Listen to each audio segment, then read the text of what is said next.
Pakinggan nyo po kung gaano kakatarantanga to. Eto, nagkaroon daw po ng 2 million kada buwan na bonus ang bawat congressman. Kung nagkaroon ng 2 million kada buwan ng bawat congressman, meron din si Pulong, meron din si Kiko Barsaga, meron din si Marcoleta, meron din si Lidilima, meron din si Latino, meron din ang Akbayan, meron silang Christmas bonus na 2 million. O edi lahat kayo kurakot.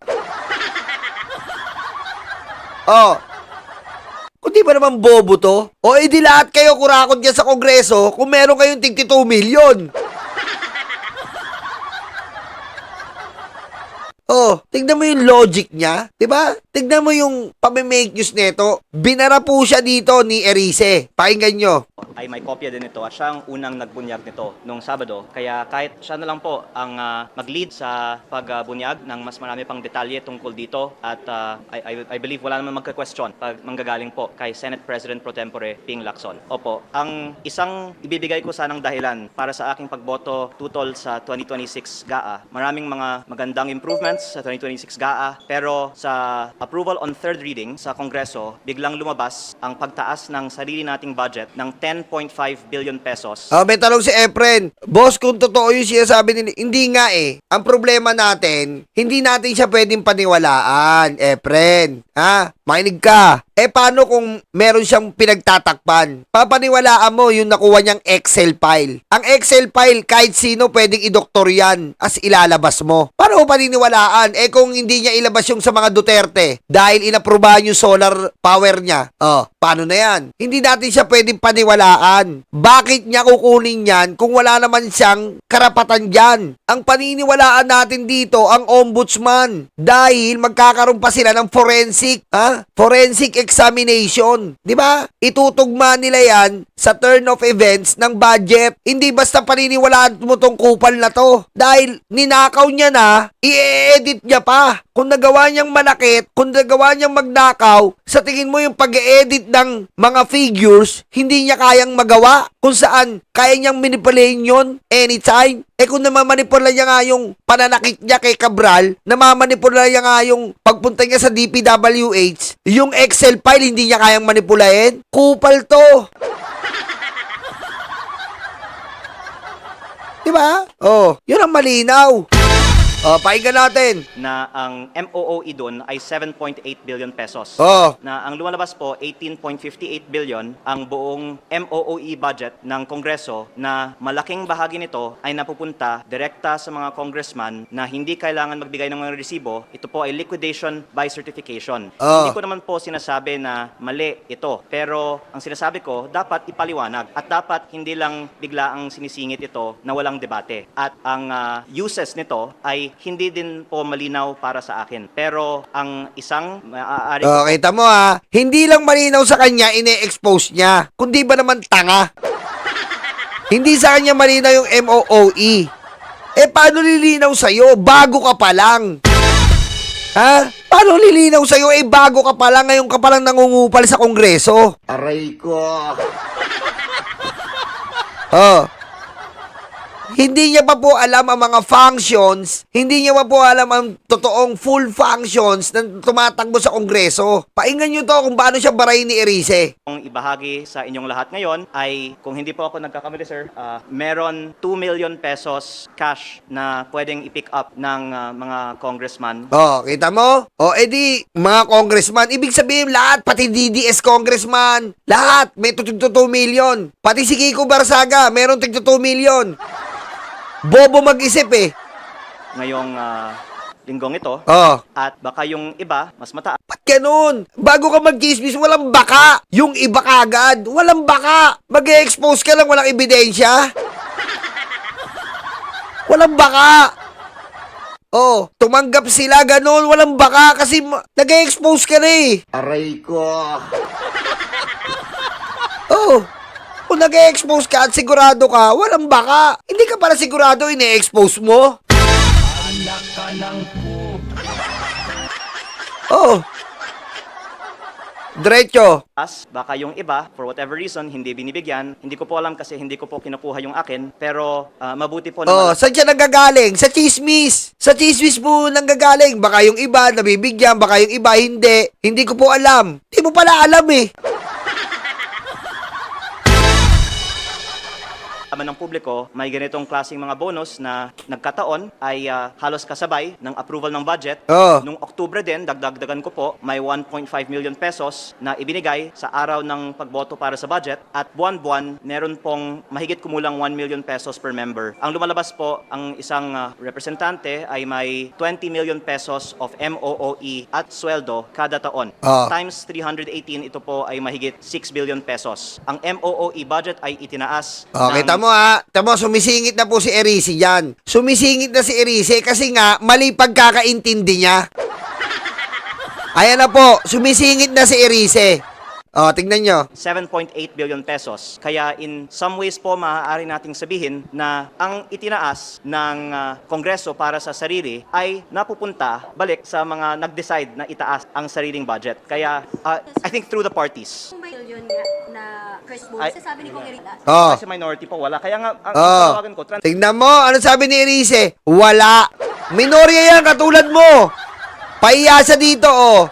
Ayan, oh. Minorya yan, wala. Tanga ka, libiste. Oh, ulitin natin. first vote, kasi sabi ni Kong Erika, Wala. Oh, ulitin natin. Malina, yung malinaw na picture. Oh. minority po. Kaya I think through the parties. kung ba na first vote, Ay- sasabi ni Kong Erika, Oh, wala. Bakit wala? Wala naman talaga eh. Tanga ka lang eh. Parnyolo, isabay mo si Lipese sa paputukan ng mabukasan ng fake news. Thank you, pare Eduardo. Baka si minority po, wala. Kaya nga, ang panawagan ko, transparency. Hindi, yung sinasabi niyan 20 Majority. million a year. Oh, ayan ha. Yung sinasabi niyan 20 million a year. Makinig ka, Lipeste. Hindi puro ka fake news. Oh. Majority. Hindi, sa akin, siguro mga 20 million a year. Wala pa naman akong 1 year, pero kung yung natatanggap ko every month, siguro mga aabutin yun, 20 million a year. Pero ang ginagasta ko para sa district ko, district office, I'm paying district fees. Ang sweldo ng mga tao ko doon sa district, 600,000 a month. Oh. Ang mga kailangan doon, supplies, kulang pa yun. Kita mo? Oh, ganun ka katanga. Binibigyan ka ng budget dyan para sa district office mo. Yung mga staff, papasweldohin. Yung mga pagpapaprint. Yung mga, sa mga staff mo, magpapasweldo ka. Oh, yun, bobo. Ma'am Gina Chavez Bonifacio, thank you. Oh, ulitin natin para malinaw. Kasi lahat po ng bagay, inaano ni Libiste. Lahat ng bagay. Baka hindi nga nagpapasweldo ng staff to eh. Diba? Tandaan po natin, diyan po, may mga staff ka. May mga security ka pa. Yung iba. Saan mo kukunin yun? Oh, yun ang sinabi ni Erice, ulit. Yung Transparency. votes, kasi sabi ni Kong Erika, Baka si minority po, wala. Kaya nga, ang panawagan ko, transparency. Hindi, yung sinasabi niyan 20 Majority. million a year. Majority. Oh, kita mo, umiepal siya sa majority. Oh, talagang, tignan mo kung gaano ka baliw tong bata na to. Oh, Sa akin, siguro mga 20 million a year. Wala pa naman akong 1 year, pero kung yung natatanggap ko every month, siguro mga aabutin yun, 20 million a year. Pero ang ginagasta ko para sa district ko, district office, I'm paying district fees. Ang sweldo ng mga tao ko doon sa district, 600,000 a month. Lahat ng mga kailangan doon, supplies, kulang pa yun. And Kaya nga, baka nagdagdag dahil kulang. ang punto ko po ay hindi na mali ito. oh, kita mo, ngayon hindi mali. Oh, ngayon hindi mali. Kita mo? Diba? Tama. Si Pure Pilipina Page, no? Kahit sa mga public schools, merong MOOE. Ang sweldo ng mga co-terminus na jobs, job order, contractual, dyan kinukuha. Bobo to eh. Plantilla yan. Tama. Yan tinatawag na plantilla. Diba? Kung ano yung mo, dun ka ilan yan? 318 congressman. Oh, 318 congressman yan. Siyempre, bibigyan mo yun ng 318 congressman yung privilege nila na magkakaroon sila ng mga staff. Sino ba magpapasweldo sa congressman? Ah, sino po ba magpapasweldo sa congressman? Sige nga, di ba tayo sa buwis? Oh, at pag isa kang congressman, anong gagawin mo? Mag-isa ka lang ba? Hindi. Paano mo matatalakay ang gagawin mong batas kung wala kang staff? Oh, paano mo gagawin mo yung batas na gusto mo kung wala kang office? Oh.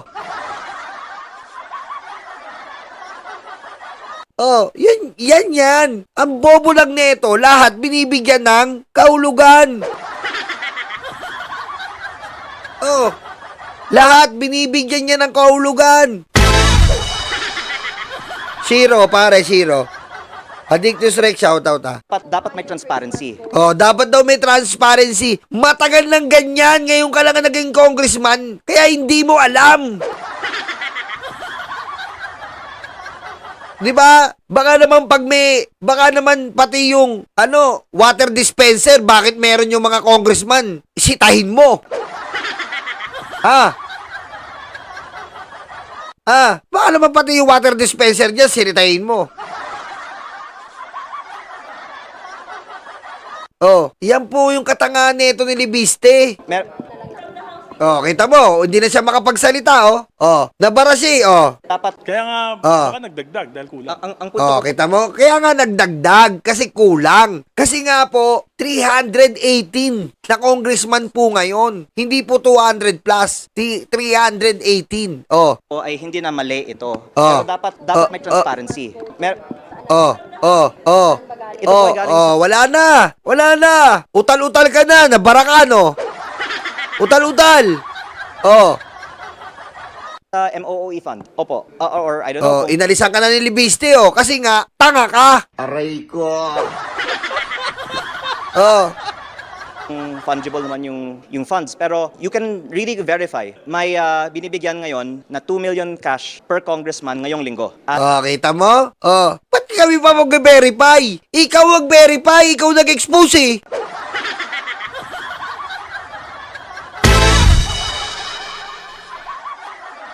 Ang bobo mo. Kami pa uutusan mo? Ha? ang panawagan ko, huwag tigilin necessarily ang mga practice na ito, pero maging transparent tayo sa publiko, lalong-lalo na dahil ito po ang main point ko, hindi yung use nito, pero yung proseso. Okay, tamo? Walang... Ay, Mami Norma. Thank you, Mami Norma. Happy New Year po. Ayan po si Lipeste. Nakita nyo naman po. Walang kakwenta-kwenta. Walang kakwenta-kwenta. May 2 million daw congressman. Sa tutuusin lang po, para yun sa plantilya niya, sa kongreso, sa opisina niya, panggastos, pansweldo, sinisita niya.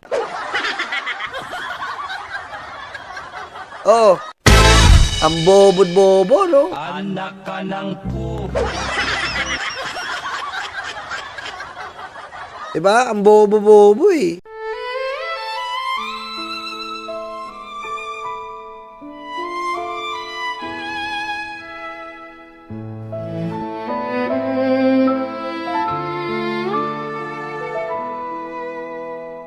Nakaupo ako, lumalamon sila. Masasaya itong aking mga kaibigan. Abot kamay nila ang bunga ng puno, dahil balikat ko ang ginawang tuntungan. Habang namimitas lalong natatakam, sila ay para bang wala ng kabusugan. Kahit alam nilang mayroong mga langgan, at ang aking paa ang siyang inuupakan. Nais ko nang magpahinga, marami na akong nagawa at natulungan. Ako'y labis na nag-aalala, baka ang puno ay tuluyan ng maubusan ng bunga. Nakaupo ako, nagbabantay sila. Ang mga aso ko'y laging maaasahan. Hindi ko lang alam ang binabantayan. Ito bang puno o itong aking upuan? Itali ko kaya sa bahay ng langgam? Maglilingkod ba o maghahari-harian? Masasagot lamang ang malaking tanong kapag ako ay nawala na ng tuluyan. Nais ko nang magpahinga, marami na akong nagawa at natulungan. Ako'y labis na nag-aalala, baka itong mga aso ay maulol at magwala.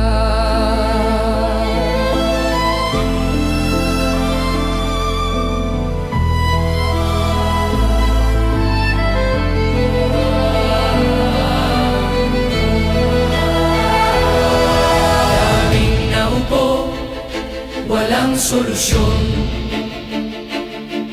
Daming nangako, naging ilusyon. Ikaw ang sagot-sagot sa aming tamong-tamong. Ikaw ang boses sa aming bulong.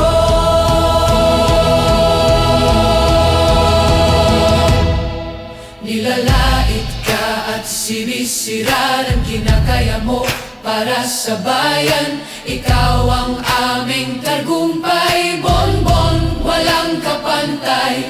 Nilalait ka at sinisira ng kinakaya mo para sa bayan. Ikaw ang aming tagumpay, bonbon, walang kapantay. Ang mga sugat, ikaw ang lumunas. Saradong isipan, ikaw ang nagbukas. Bayan, inuna mo, hindi banyaga. Gintong puso ay kahanga-hanga.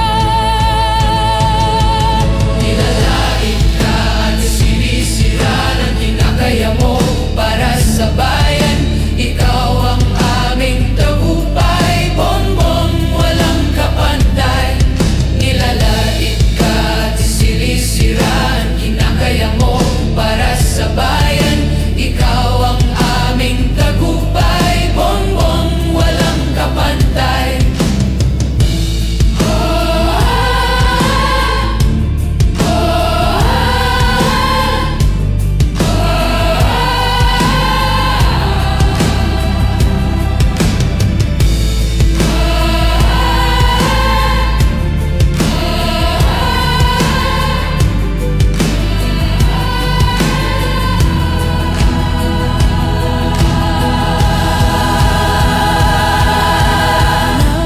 Nais ko nang magpahinga, marami na akong nagawa at natulungan. Ako'y labis na nag-aalala, baka